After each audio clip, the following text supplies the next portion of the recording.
ওং নমো ভগবতে বাসুদেবায়। জয় শ্রীকৃষ্ণ।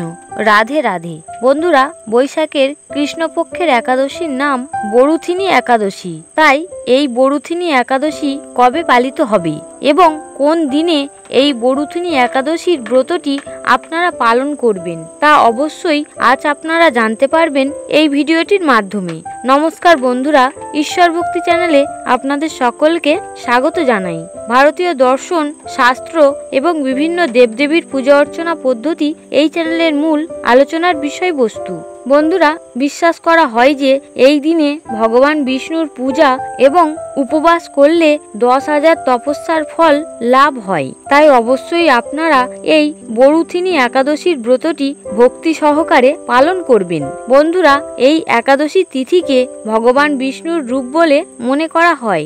বিশ্বাস করা হয় এই দিনে একাদশীর উপবাস পালন করলে এবং ভগবান বিষ্ণুর উপাসনা করলে জীবনে সুখ, শান্তি ও সমৃদ্ধি লাভ করা যায়। তাই যে ব্যক্তি এই বরুথিনী একাদশীর উপবাস পালন করেন তার সমস্ত পার্থিব ইচ্ছা পূরণ হয়। আমাদের বিভিন্ন ধর্মগ্রন্থে এই বরুথিনী একাদশীর উল্লেখ পাওয়া যায়। এছাড়াও ভবিষ্যৎ পুরাণে রাজা যুধিষ্ঠির শ্রীকৃষ্ণ সংবাদে এই একাদশীর গুরুত্ব ও উপকারিতা বর্ণনা করা হয়েছে। হিন্দু ধর্ম অনুসারে একাদশী তিথি অতি গুরুত্বপূর্ণ একটি তিথি হিসাবে বিবেচিত। এই একাদশীর ব্রত পালনে সমস্ত পাপ বিনষ্ট হয় এবং সর্বসুখ লাভ হয় ও সৌভাগ্যের প্রাপ্তি ঘটে। দুর্ভাগা স্ত্রীলোক এই ব্রত পালনে সর্বসুখ লাভ করে থাকে। ভক্তি ও মুক্তি প্রদানকারী এই ব্রত নারী পুরুষ নির্বিশেষে সকলেই পালন করতে পারেন। তাই একাদশীর ব্রত পালন করে ব্রত মাহাত্ম্য পাঠ বা শ্রবণ করলে ভগবান শ্রীহরি বিষ্ণুর কৃপা লাভ করা সম্ভব হয় এবং জীবনে সৌভাগ্যের অধিকারী হওয়া যায়।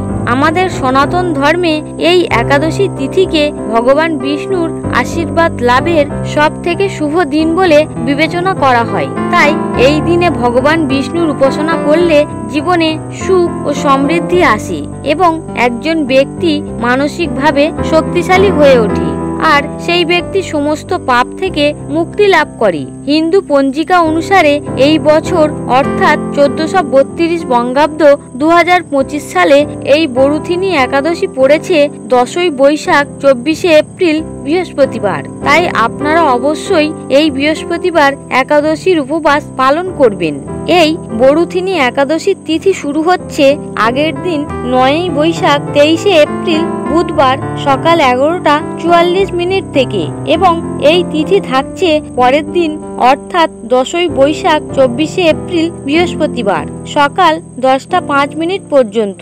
যেহেতু উদয়া তিথি মেনে বৃহস্পতিবার পালিত হবে এই বরুথিনী একাদশীর উপবাস, তাই আপনারা অবশ্যই বৃহস্পতিবার দিন এই বরুথিনী একাদশীর উপবাস পালন করবেন।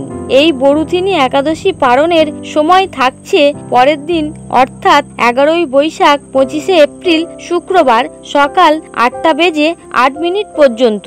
বন্ধুরা, এবার আমরা জেনে নেব এই বরুথিনী একাদশীর ব্রত মাহাত্ম্য। একদিন মহারাজ যুধিষ্ঠির ভগবান শ্রীকৃষ্ণকে বললেন, হে বাসুদেব, আপনাকে প্রণাম। বৈশাখ মাসের কৃষ্ণপক্ষের একাদশী কি নামে প্রসিদ্ধ এবং তার মহিমাই বা কি তা কৃপা করে আমাকে বলুন। ভগবান শ্রীকৃষ্ণ বলেন, হে রাজন, ইহলোক ও পরলোকে বৈশাখ মাসের কৃষ্ণপক্ষিয়া একাদশী বরুথিনী একাদশী নামে বিখ্যাত। এই ব্রত পালনে সর্বদা সুখ লাভ হয় এবং পাপ ক্ষয় ও সৌভাগ্য প্রাপ্তি ঘটে।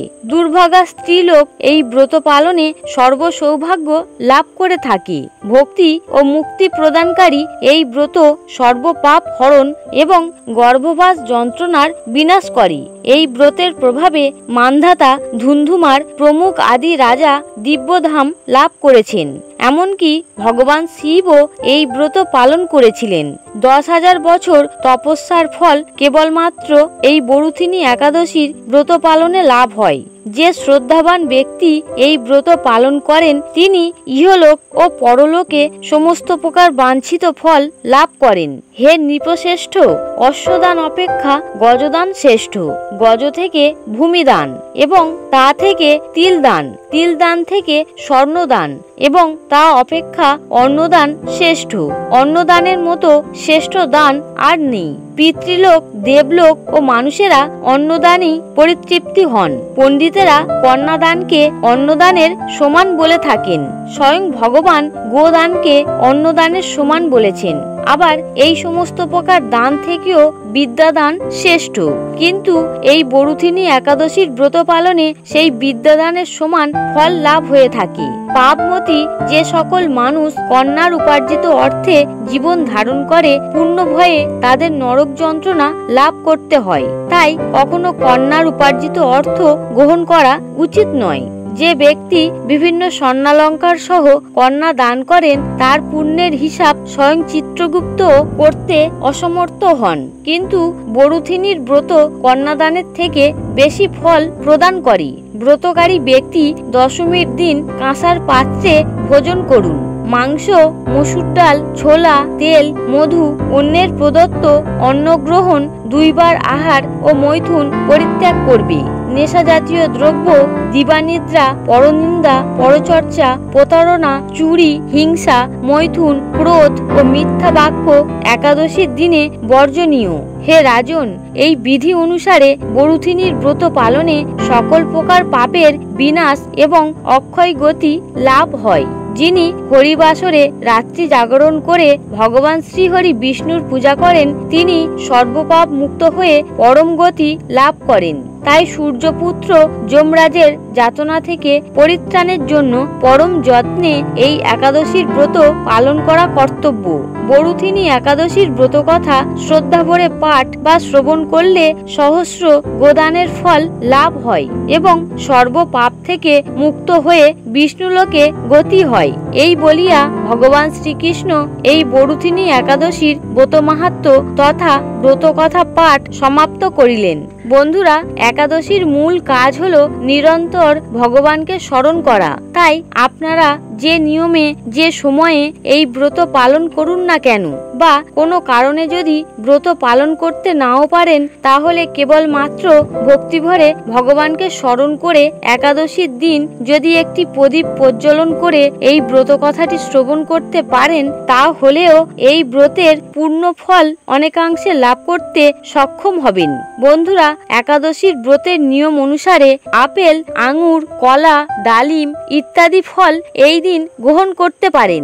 এছাড়াও দুগ্ধ জাতীয় যে কোনো দ্রব্য যেমন দই, দুধ, পনির ইত্যাদি খাবারও খেতে পারেন। কিন্তু উপবাসের দিন পঞ্চশস্য বা ডাল এবং তেল জাতীয় কোনো খাদ্য গ্রহণ করতে নিষিদ্ধ করা হয়েছে।